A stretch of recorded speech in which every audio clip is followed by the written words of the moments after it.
Fala galera, tudo certo? Passando aqui rapidinho, só para pedir para vocês aí o like e para se inscrever no nosso canal, que isso ajuda muito a produção do nosso conteúdo, beleza?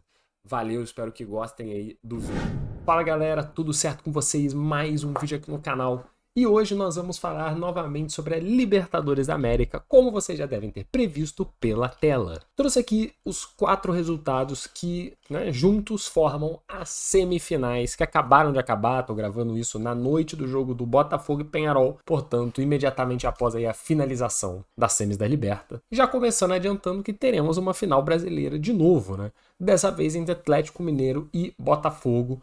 Dois times jogando aí de preto e branco, que até tem uma discussão, né? Quem que vai jogar listrado, quem que vai jogar com a camisa de uma cor só, porque, enfim, né? Dá uma confundida. Mas isso aí é um detalhe. Vou falar um pouquinho dos jogos, dos 4 jogos, né? Dos 2 confrontos. E depois também um pouquinho de como que foi todo esse cenário de semifinal de Libertadores, que eu acho que vale também uma análise aqui não futebolística. Mas vamos começar pelos jogos. Começando pelo Atlético Mineiro e River Plate. Jogo de ida, dia 22 de outubro, lá em Minas. O Atlético Mineiro atropelou o River Plate e mostrou a diferença que existe hoje em dia entre os times brasileiros e os times mais fortes da América do Sul que não são do Brasil. É certo que River Plate, que como o Penharol fez, e outros times da América do Sul podem eliminar bons times do Brasil. Pode acontecer, mas não é o normal e não deveria ser assim. Cara, nesse jogo da Arena MRV, o Galo dominou o River Plate de uma maneira inacreditável. Parecia que o River Plate era um time, tava jogando com um time reserva. Sei lá, um negócio muito bizarro. Não conseguiu criar nada e se esperava muito mais desse River. Ainda mais considerando que a final, até onde tudo indica, vai ser no estádio do River Plate, no Monumental. E isso já dizia um pouco, todo mundo tava com essa ideia de que, o River vai pra final, o River vai pra final, tá vindo bem na Libertadores, mas a verdade é que também jogou contra times muito fracos.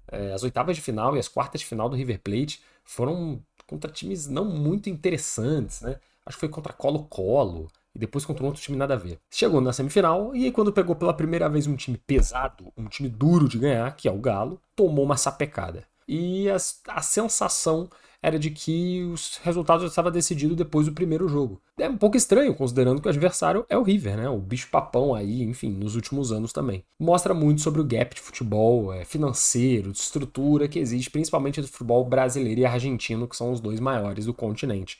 Do resto nem se fala. Daverson novamente mostrou que tem um brilho especial na Libertadores com 2 gols.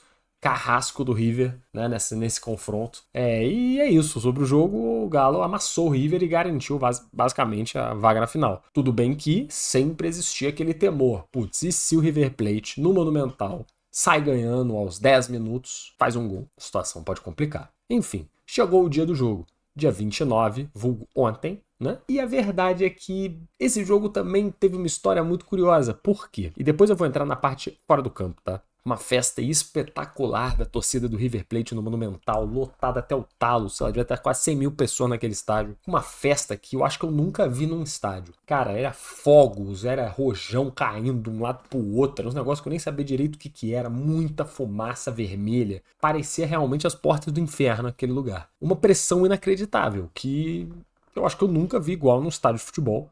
E que seria o máximo possível que a torcida poderia fazer para tentar reverter a situação, tentar apavorar os jogadores do Atlético, alguma coisa assim. Porém, o time do Brasil, né, o Atlético, se provou extremamente resiliente, com jogadores experientes. Tem Hulk, tem Paulinho, tem Everson, dentre vários outros, jogadores acostumados à decisão, acostumados à pressão, que souberam se comportar. O River fez de tudo, cara. Até sumiram com o terço do Everson, goleiro do Atlético Mineiro, sumiram com o terço que ele deixa ali no gol, né? Uma parada religiosa dele e tal. Assim, fizeram tudo que podiam para tentar desconcertar o Atlético e não foram felizes. A verdade é que o River Plate não joga bem. O River Plate é um time que tenta, e no cenário argentino até tem um destaque interessante, porque, enfim, é o maior, né? Junto com o Boca Juniors. Comparativamente, não tem o que fazer. É um time ruim, ponto. O time do River Plate é um time ruim, que tem bons jogadores. Alguns. E é relativamente bem treinado, porque o Galhardo não tá fazendo muita coisa ainda não. Talvez o River Plate volte a ser um contender interessante para outras edições da Libertadores, mas ainda não é. O Galo fez um jogo primoroso no sentido do que precisava fazer: suportar o resultado, suportar a pressão, suportar as adversidades. Isso é muito importante em Libertadores. E foi isso que o Atlético Mineiro fez. Suportou tudo isso e saiu sem tomar um gol do River. Um gol sequer. Dessa potência toda que é o River Plate. Está na final e com muito mérito.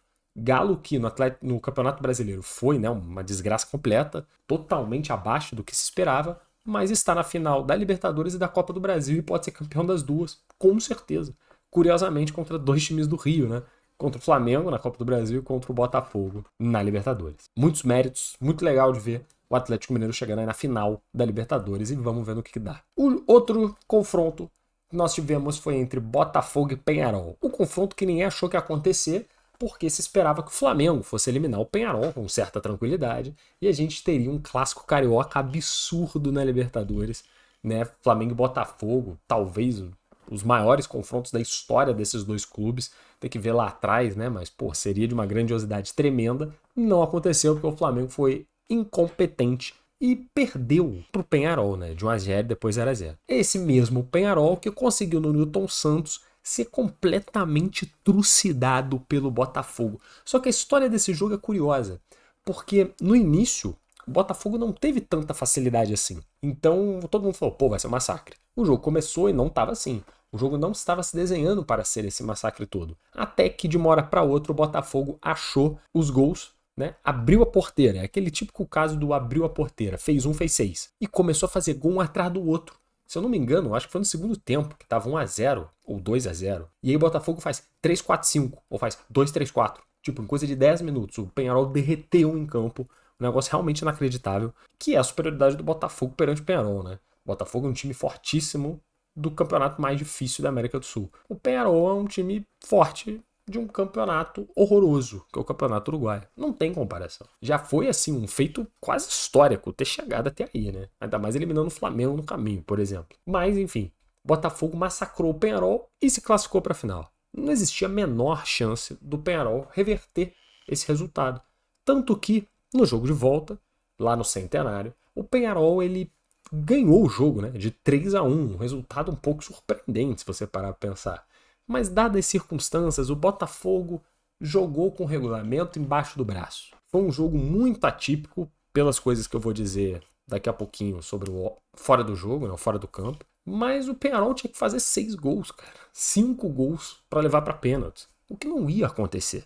Então o Botafogo foi cozinhando o jogo, segurando o jogo, cozinhando o jogo. Porque perder de 1, de 2, de 3, foda-se, não vale nada, né?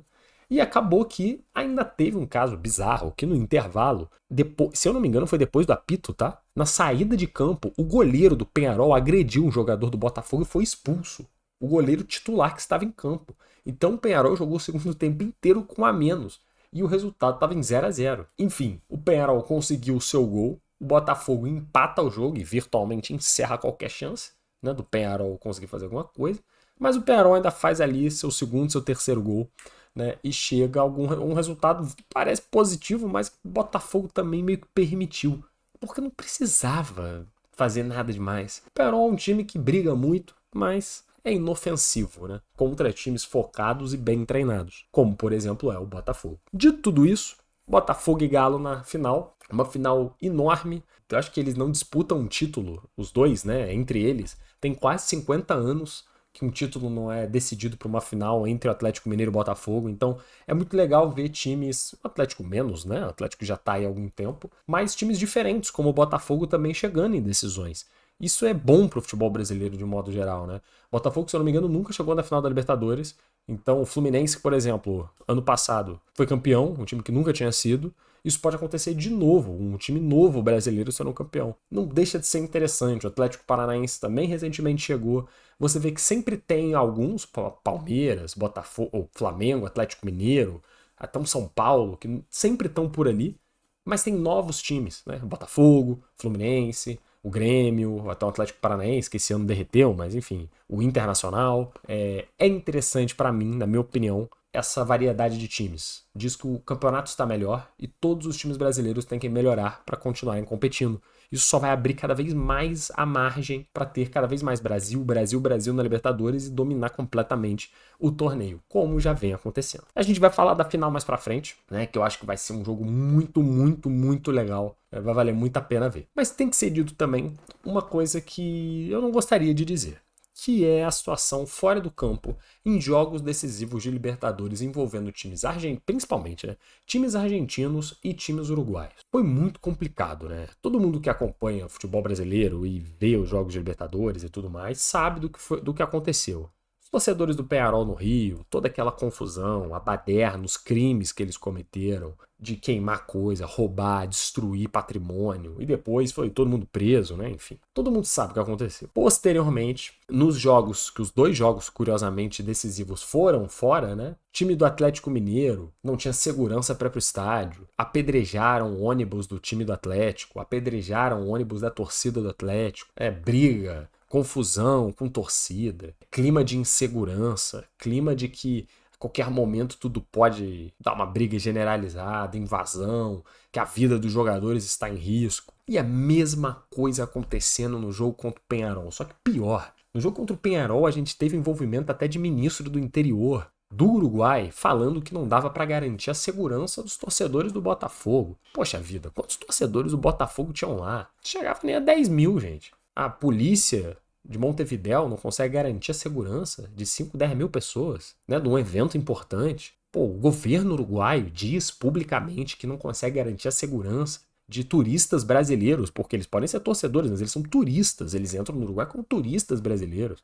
Isso envolveu até o Itamaraty, que foi conversar com o governo uruguaio e falar, como assim? Como é que vocês não garantem a segurança dos meus cidadãos aí, né, no seu país? Isso não pode ser assim. E aí o Peñarol começou a inventar, os dirigentes do Peñarol, né? Começaram a inventar de que a culpa do que aconteceu no Rio foi da polícia, do Brasil, do Botafogo, que os torcedores do Peñarol foram emboscados. Aquilo foi uma emboscada contra os torcedores do Peñarol, que é um absurdo e não sei o quê. Tem dirigente do Peñarol pedindo para os times brasileiros nunca mais jogarem em casa em campeonatos internacionais sul-americanos, porque é um perigo, porque o povo brasileiro tem que ser punido, porque eles não sabem se comportar, porque as polícias não sabem se comportar. E eu não sou amigo da polícia não, viu? Tem vários problemas de tratamento de torcida entre PM, batalhão especial, né? A gente sabe como funciona no Brasil, é difícil o tratamento. Mas, cara, ainda assim, as coisas são corretas, as coisas são feitas de um jeito normal. E aí vem dirigente do Peñarol, com todo respeito ao Peñarol. Porra, vai se fuder, Peñarol. Pelo amor de Deus, vai se fuder. Esse time era grande nos anos 50. Ele só tem 8, 12, 15 Libertadores, porque nos anos 50 ninguém jogava futebol. Depois que apareceu Garrincha e Pelé, acabou. O futebol uruguai acabou, gente. Não tem mais, já tem quase 50 anos. O time uruguai não é decente. E continua não sendo. Acha que é grande, mas é pequeno. É pequeno, entendeu? Porra, pelo amor de Deus. E esse tipo de atitude é reflexo. É um time que tenta a qualquer custo ganhar relevância. Porque já perdeu relevância há muito tempo para os argentinos, porque perdeu relevância mais recentemente também para todos os times brasileiros que aparecerem na frente. Se você colocar o Brusque, nosso querido Brusque, jogando contra o Peñarol, porra, é pau a pau, gente. É pau a pau, pelo amor de Deus também. Pelo amor de Deus. E assim, esses discursinhos para tentar de alguma forma diminuir os times brasileiros e ganhar vantagem, é o que esses caras tentam fazer. É um absurdo, é um completo escárnio, é um escárnio com a inteligência de uma pessoa. O que o Peñarol fez, né? Vem fazendo, tentando ganhar relevância e mídia. A verdade é essa. E, cara, é bom que forem eliminados e eu espero que, porra, sejam eliminados bem cedo nas próximas competições, porque não merece ter destaque nenhum esse time pequeno que é o Peñarol. Não merece. Enfim, o que fizeram também com o Botafogo, porra, é uma brincadeira. Os torcedores passando apuro, insegurança do caramba, apedrejaram ônibus de torcida também, a todo momento incentivando briga. O Peñarol chegou a falar oficialmente que não ia ter torcida do Botafogo no estádio, porque eles não queriam. Eles falaram, pô, não dá pra garantir a segurança, então não vai ter a torcida do Botafogo, o que é contra a regra da competição. E aí, Conmebol teve que forçar o Peñarol a abrir a torcida visitante. O Peñarol falou que não ia acontecer, como se eles pudessem fazer isso. E aí, Conmebol falou, beleza, então vocês têm 2 opções, é portão fechado, então ninguém entra, ou então muda o lugar e vamos jogar no estádio, né, no outro estádio lá de Montevidéu, que se eu não me engano é o Monumental, né, só que de Montevidéu. Que eu acho que é o estádio nacional, né? E aí o Peñarol falou, beleza, então vamos levar o jogo para outro estádio. Levaram para um outro estádio e teve torcida mista, como tem que ser. E ficaram o jogo inteiro tentando arranjar confusão, tentando arranjar problema. É atitude de, pô, nanico legal. Botafogo classificado na final contra o Atlético, mais uma final brasileira, o que também garante que no Super Mundial, que a gente vai ter no ano que vem, né? O Brasil vai ser o único time com 4 representantes, porque vai ser Flamengo, Palmeiras, que são os campeões mais antigos, Fluminense, campeão ano passado, e agora ou Botafogo ou Atlético Mineiro. E aí o quinto participante é o River Plate, se eu não me engano, porque pega ainda lá de trás o ano que o River Plate também ganhou. Então a gente vai ter um representante argentino e 4 do Brasil. Nenhum país do mundo vai ter 4 representantes. Eu ainda acho que nossos 4 representantes vão apanhar de cabo a rabo, mas quem sabe algum não consegue fazer uma graça. Sempre é possível fazer uma graça. Tem time europeu que não tá tão bem não, hein? Olho nesse Milan, olho nesses RB Leipzig da vida aí. Isso aí é papo para depois. Tá entregue aí o vídeo das semifinais da Libertadores, né, com o destaque do jogo e também dos foras de jogo que tivemos ao redor. Espero que vocês tenham gostado do vídeo. Voltaremos em breve com mais conteúdo. Um forte abraço e até a próxima.